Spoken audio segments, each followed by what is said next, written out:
Afia. Okey, hari ini kita nak ajar tentang emosi. Siapa tahu apa itu emosi? Muka. Ada? Tangan. Emosi itu perasaan kita. Sedih, marah, takut, gembira. Kita nak tanya.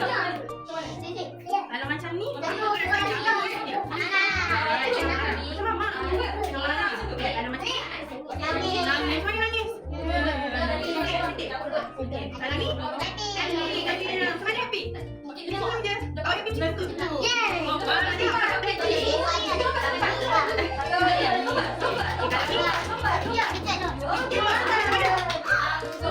Kalau takut, ini takut.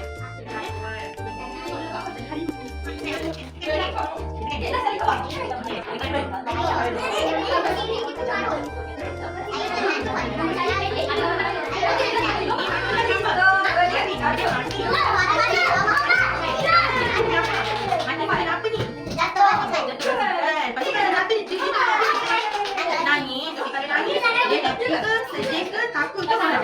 Sedih. Okey, mana sedih? Betul? Betul sedih?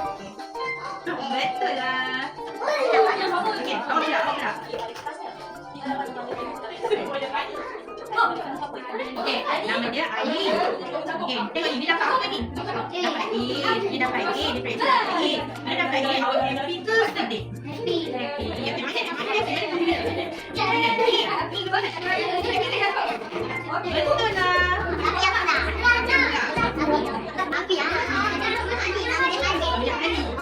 Okey, Ali ni dia tengah lari-lari kat rumah. Lepas tu bunga ibu dia jatuh. Lepas tu apa emosi dia?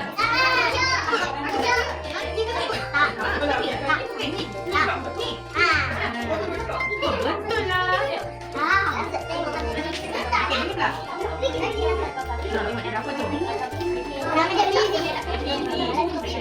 Okey, ni hati ni nama dia TV. Yang belakang ni nama dia Mia. Dia awak bawa kopi ni dalam ambil mainan dia. Apa Mia rasa? Ni, dia tu mana? Mia.